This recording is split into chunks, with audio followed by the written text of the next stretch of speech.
Good morning, Mr. Greg Parham. How are you today? What's up, Joe? You know what, man? I'm just here with my best good buddy, Staying Mr. warm. Greg Parham. Yeah, I'm excited to talk about real estate today. This is our very first time going live on Facebook, LinkedIn, and YouTube, and just excited to talk about some real estate today. How are you doing?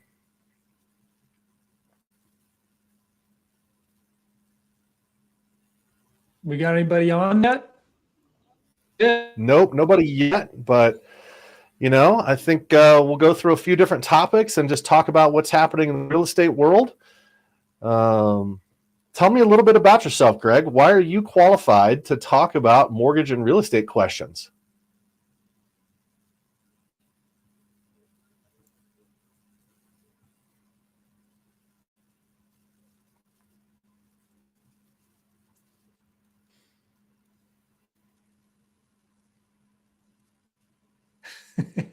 Greg, can you hear me?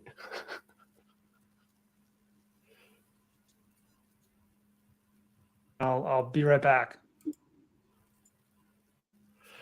All right. Well, while Greg pauses for a minute, my name is Joe Massey. I'm with Castle & Cook Mortgage, and I am the regional manager, senior loan officer here of our Denver location, and do a lot of work with local real estate agents buying property here in Denver, in Fort Collins, Colorado Springs. And Greg and I used to do a thing where we would spend time at Starbucks. We would call it office hours. And we would spend 2 hours at Starbucks and just hang out. And if folks came by and had topics that they had questions on, we would spend time just chatting with anybody that stopped by and learning about them, learning about what they were up to, and answering questions about mortgage and real estate and title insurance. And so this is our first opportunity to start doing this on Facebook and LinkedIn and YouTube. So if you have questions, type it in the chat box. If you have thoughts about what's happening in the Denver real estate market, type it in the chat box. Would love to hear thoughts, feedback, opinions, and any challenges that you're seeing in the Denver real estate market, or maybe even successes that you're seeing in the Denver real estate market.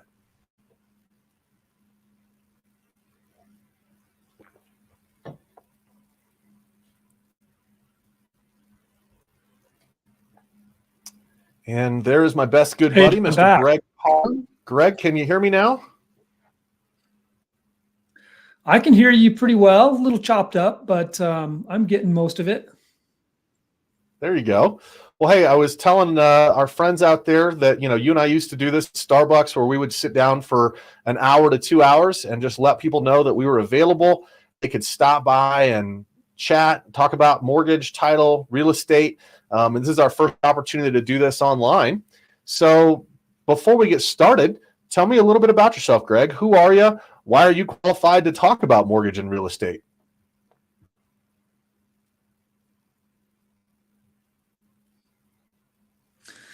Well, I'm not sure I am qualified to do anything. But I've got years of experience. I'm a real estate attorney. I've got years of experience in title. Started a title company way back in 2002. You can't believe sold that company, another one. And the company is called First Alliance Title. And besides that, I'm also a real estate investor.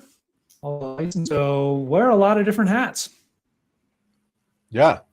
And you've been in the Denver real estate market for what, 20, 25 years now?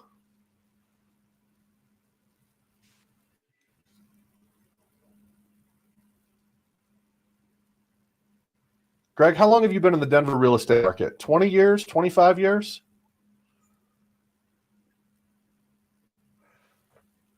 Oh, yeah, probably. 20 years. Yeah, 20 years. Before I started title, I was actually in-house counsel for a mortgage banking company. So that would have, I've seen tons of changes. Really? Yeah, no kidding. I'm going to have to ask you for more free advice then.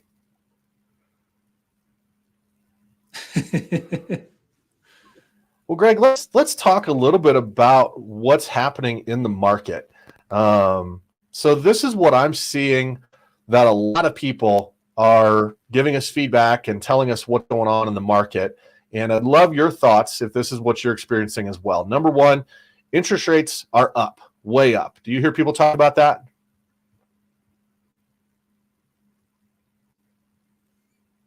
Like every day, right? Inventory is People are rising. whining about interest rates Yeah, people are very concerned about interest rates. People are very concerned that inventory is going up significantly. We're going to talk a little bit more about this in depth. It takes longer to sell a home. Do you hear your listing agent talk about this and have issues going on with this topic?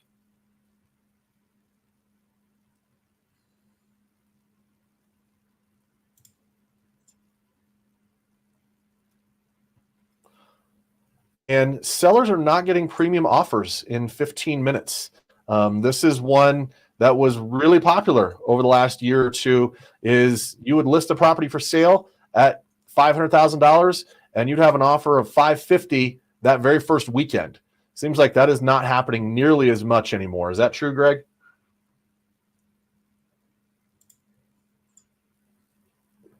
Yeah, if you take a look at ever since May, well, more like June, we've slowly been going down as far as premium to list, premium over list. So we were selling houses at 2-3% above list. Now we're selling them more like normal historical norms, which is around 97, 96. Yeah. Yep.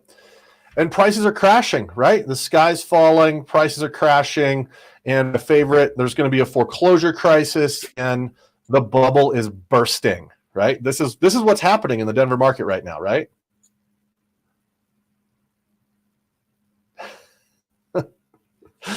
And of course, we're all going to die. So all of these things, we're all going to die. There's never going to be another real estate transaction ever. Well, this one, I don't think so. No, we're all going to die eventually, but probably not as a result of this current real estate market. So let's take a look at what's actually happening. Interest rates are up, way up, right? That's true. If you go back and you look at a year ago, I believe it was September of 2021 was the bottom point of interest rates, and the 30-year average nationwide got down to 2.75%. And currently, it's a little over 6.5%. I think it's 6.62%. So interest rates have more than doubled in 12 months. And that's the fastest that has ever happened, right, Greg?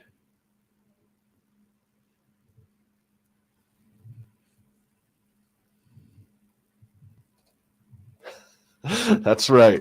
And the next thing we've got here, inventory is rising. This is true. But inventory was, 0.2 months, 0.4 months, and now we have 2 months of inventory, 2.5 months, 1.5 months. Depends on the pocket of town that you're in.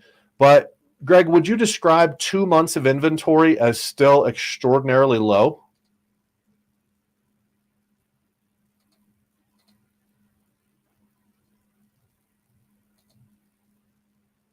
Yeah, I mean, we're still quickly people are freaking out, but the amounts of inventory and to be balanced, like where sellers and buyers kind of have equal negotiating power, is around 5. So Yeah. it's still, heavily into a seller's market. Yeah, 2 months is not a buyer's market. Is if you go to everyone, gosh, it's 2000s, but you go back to 2007, your inventory was 30,000 homes, not 4,000 homes. That's exactly right. That's exactly right. Well, let's talk about too. It takes longer to sell a home. Is this true right now?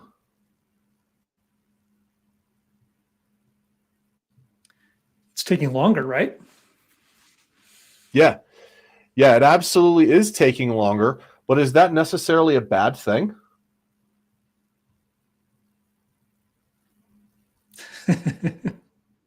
I look at it this What do you way. think? I keep telling people, instead of having to draft the contract and you're looking down the street and there's 3 or 4 other people doing it. So there's going to be these multiple offers. Buyers can actually go home, think about it, call their lender, talk about terms, talk about maybe get buyer concessions, and write on that. No problem. Mm-hmm. Now, sellers are not getting premium offers in 15 minutes. This is true/false.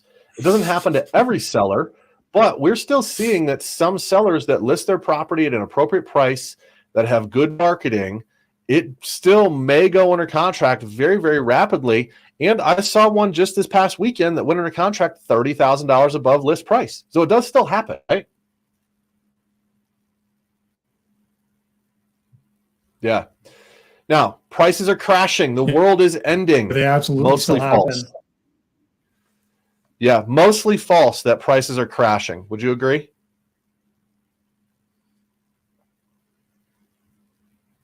You got it. And there's not likely to be a foreclosure crisis. So not likely that we're going to see a foreclosure crisis anytime in the near future. We've got other videos where we talk about this. There are such really good mortgages out there right now, meaning that folks that bought homes in the last 5, 7, 10 years are really well qualified, and there's very few adjustable rates. So anybody that is struggling to make their payment is likely just going to list their home with their real estate agent and sell it just like normal. There's not likely to be a foreclosure crisis because there's no crisis in lending and there's no crisis that people are upside down. And the bubble is bursting. First off, we're in a bubble. Joe, you and I were at not bursting. Say that again? You and I were at the Investor Success Summit a couple of weeks ago. In the room, raise your hand if you think the foreclosures have increased from 2009 levels. And almost every single person in the room raised their hand. And the reality is they didn't. So it's this perception of a housing crisis with respect to foreclosure. Reality, we're going to get more foreclosures probably as time goes on, but we're not seeing anything like what people are thinking is happening. That's right. That's right. If last month we had 2 foreclosures and this month we have 6 foreclosures, that means foreclosures are up 200%. And that's what you're going to see in the headlines. Foreclosures are up 200%.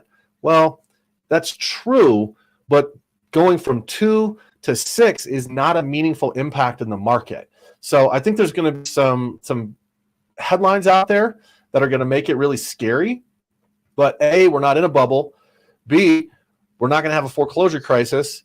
And C, we're not likely all going to die as a result of this mortgage and real estate crisis or mortgage and real estate market that we're in right now, right? We're all eventually going to die, but not today. Hopefully, not likely as a result of the current real estate and mortgage market. So let's talk about some positives. Number one, do you have to have a 15-minute showing window anymore, Greg?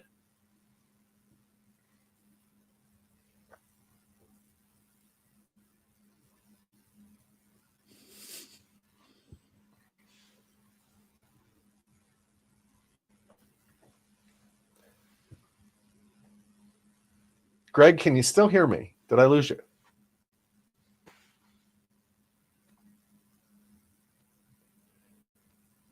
Might have lost Greg's audio feed. Yeah. Oh, now I got it.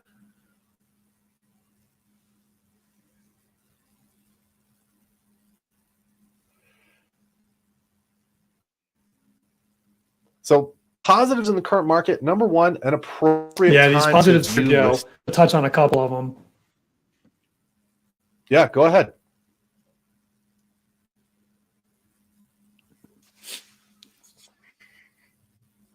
Go ahead, Greg. Tell us about the positives of the current market.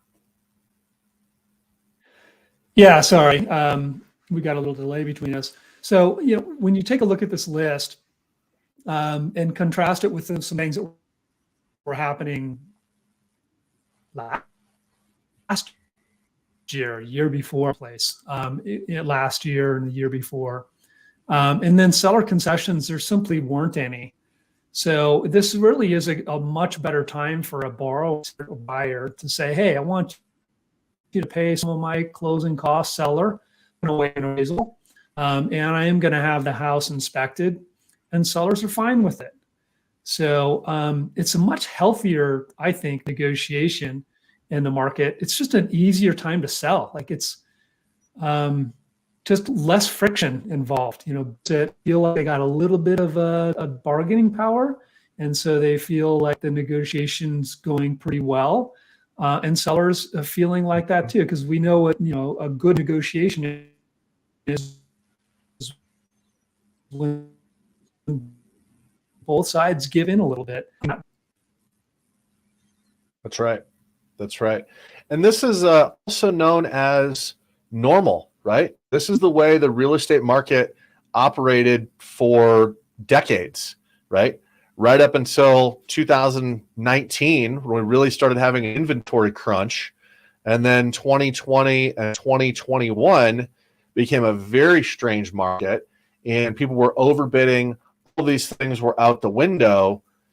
We began to think that those markets were normal, but those markets for the last 2.5, 3 years were very abnormal. Would you agree with that, Greg?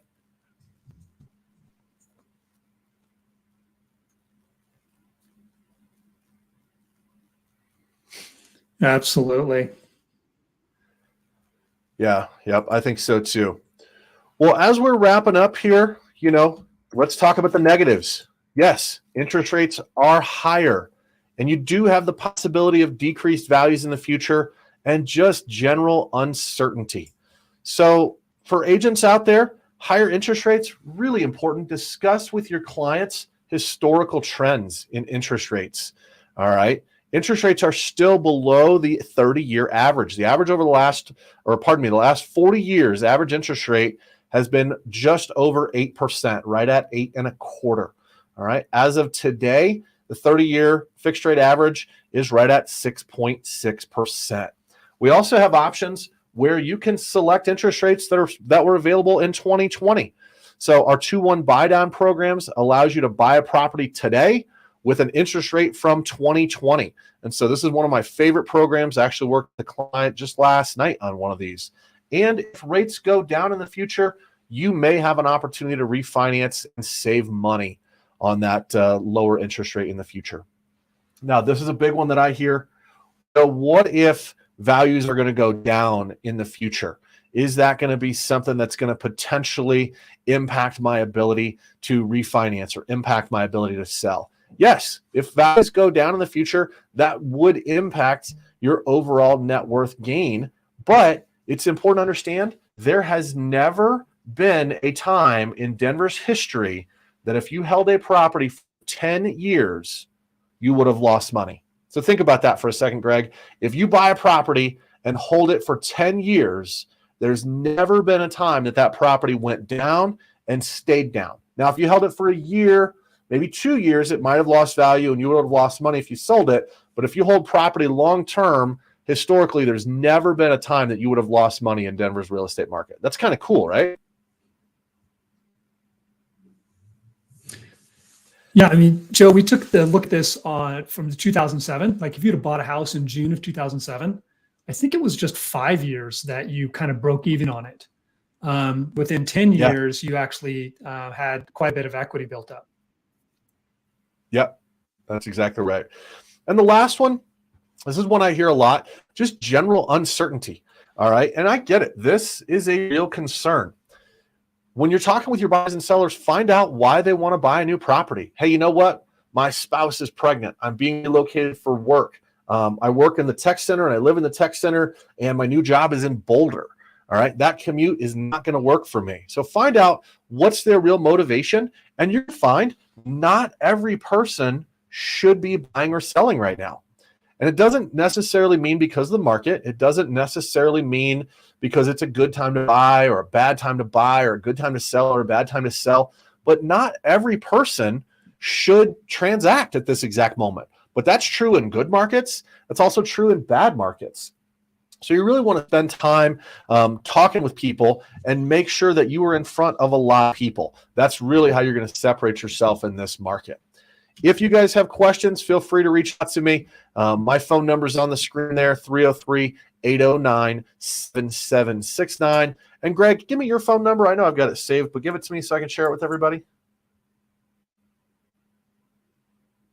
Yeah, 303-523-5092. Great. So if you guys have questions, reach out to myself, reach out to Greg. Feel free to call, text, email, send a carrier pigeon, whatever your preferred method of communication is. We would love to chat with you and see how we can help. Also, Greg's information, firstalliancetitle.com, and feel free to reach out to him there. And my email or my website is loansbyjoemassey.com. All right. I really appreciate everybody spending some time with us. Greg, thanks for making the time to chat about real estate, answer some questions from the audience, and you have an outstanding day, my friend. Thanks, everybody. See you, Joe. Have a good one. See you, Greg.